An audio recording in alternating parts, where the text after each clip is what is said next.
हे दोस्तों, स्वागत है आपका मेरे वीडियो में। आज हम बात करने वाले हैं डेटाबेस डिजाइन्स के बारे में। तो इनमें क्या क्या आता है? SQL versus no SQL, sharding versus partitioning और रेप्लिकेशन के साथ कंसिस्टेंसी मॉडल्स। बहुत फैंसी लग रहा है ना? Don't worry, by end of this video सब क्रिस्टल क्लियर हो जाएगा। तो let's dive in.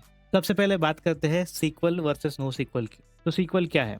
Sequel databases एकदम स्ट्रक्चर्ड होते हैं, जैसे एक एक्सेल शीट में हर रो एक रिकॉर्ड होता है। इमेजिन करो एक स्कूल की अटेंडेंस शीट है, हर स्टूडेंट का रोल नंबर, नेम और अटेंडेंस लिखा हुआ है। तो ये एक स्ट्रक्चर्ड डेटा हो गया दोस्तों। यहाँ पे नंबर ऑफ रोज तो है बट कॉलम्स फिक्स्ड है। हर एक स्टूडेंट के लिए रोल नंबर, नेम और अटेंडेंस रहने वाला है। इससे ना कुछ कम रह सकता है ना कुछ ज़्यादा रह सकता है। एग्जाम्पल्स ऑफ सीक्वल डेटाबेसेस क्या हो सकते हैं?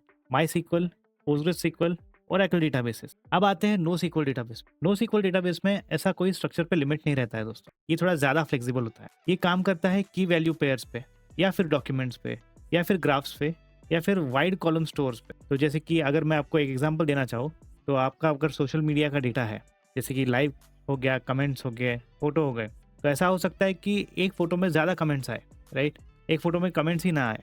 तो यहाँ पे ये एक ही as a one single record store होता है। तो यहाँ पे कोई स्ट्रक्चर नहीं है दोस्तों। नो सीक्वल डेटाबेसेस के एग्जांपल इनमें से आप देख सकते हो मोंगोडीबी, फायरबेस और कैसेंड्रा।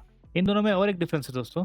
सीक्वल डेटाबेस फॉलो करता है एसिड प्रॉपर्टीज, मतलब डेटा कंसिस्टेंट और रिलायबली आपको सीक्वल डेटाबेस से मिलता है। बट नो सीक्वल डेटाबेस ज़्यादा स्केलेबल होता है, लेकिन कंसिस्टेंसी थोड़ी कॉम्प्रोमाइज हो सकती है यहाँ पे। इसलिए सीक्वल चूज करो जब आपको स्ट्रक्चर और रिलायबिलिटी चाहिए। नो सीक्वल तब यूज़ करो जब आपको बहुत बड़ा स्ट्रक्चर बार बार बदलना हो और स्केलेबल चाहिए। आगे बढ़ते हैं शार्डिंग समझने के लिए। शार्डिंग को समझने के लिए एक पिज़्ज़ा इमेजिन करो। पूरा पिज़्ज़ा एक लार्ज डेटाबेस है। अब अगर ये पिज़्ज़ा एक ही इंसान को खिलाना है तो स्लो होगा और ओवरलोड भी हो सकता है।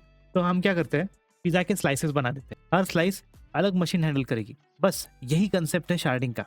तो अगर आप यहाँ पे देखो तो समझिए इंडिया के मैप में हमने 2 रीजन्स का डेटा शार्ड कर दिया है। नॉर्थ रीजन का डेटा नॉर्थ में एक सर्वर में रहेगा, साउथ रीजन का डेटा साउथ के एक सर्वर में रहेगा। शार्डिंग का फायदा क्या है? स्पीड। सबसे इंपॉर्टेंट फायदा है स्पीड।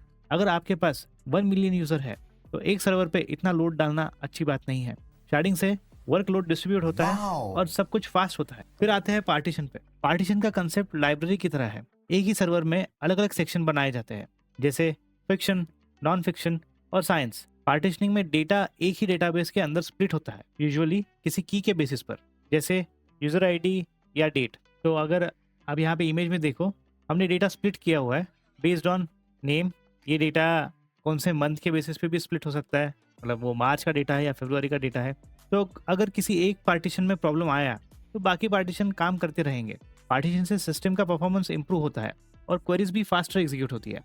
फिर आते हैं दोस्तों रेप्लिकेशन एंड कंसिस्टेंसी मॉडल्स पे। रेप्लिकेशन का क्या मतलब है, पहले वो समझते हैं। रेप्लिकेशन मतलब एक ही डेटा के मल्टीपल कॉपीज बना सकते हो आप। बट इसका फायदा क्या है? रेप्लिकेशन इंश्योर करता है कि अगर एक सर्वर डाउन है तो दूसरे सर्वर से सेम डेटा हमें मिल जाए। इन शॉर्ट वो कॉपी डेटा होता है, राइट? तो डेटा तो सिमिलर ही रहेगा। 2 तरीके के रेप्लिकेशन मॉडल काफी कॉमन है, master slave replication, multi master replication. तो पहले देखते हैं मास्टर स्लेव रेप्लिकेशन। इस मॉडल में एक प्राइमरी सर्वर होता है जिससे हम मास्टर कहते हैं। मास्टर पे ही सारे राइट्स होते हैं और बाकी सर्वर्स जो स्लेव्स होते हैं उसकी डेटा कॉपी होती है।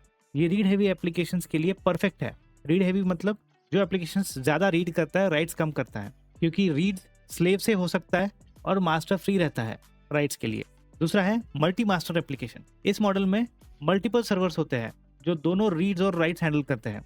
हर सर्वर एक दूसरे के साथ सिंक करता है।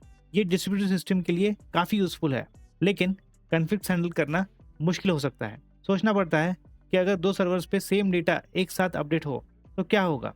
अब कंसिस्टेंसी मॉडल की बात करते हैं दोस्तों। ये डिसाइड करता है कि रेप्लिकेशन के बाद डेटा कैसे सिंक होगा। तो हमारे पास 2 कंसिस्टेंसी मॉडल्स है। एक है स्ट्रॉन्ग कंसिस्टेंसी, जहाँ पे हर सर्वर पे सेम डेटा रहेगा, रिलायबल है बट स्लो है। इवेंचुअल कंसिस्टेंसी, ये चिल मोड है। डेटा इवेंचुअली कंसिस्टेंट हो जाता है यहाँ पे, लेकिन थोड़ा डिले हो सकता है। ये आप यूज कर सकते हो सोशल मीडिया एप्स के लिए, जहाँ पे आपको डेटा कंसिस्टेंसी इतनी मैटर नहीं करती है। तो दोस्तों ये था एक quick tour of database design, SQL versus no SQL, sharding, partitioning और एप्लीकेशन मॉडल। होप आपको मजा आया होगा। अगर हाँ तो लाइक, शेयर और सब्सक्राइब करना ना भूलना। मिलते हैं नेक्स्ट एपिसोड में with another such interesting and simplified topic. Till then, keep learning, keep growing. Bye bye.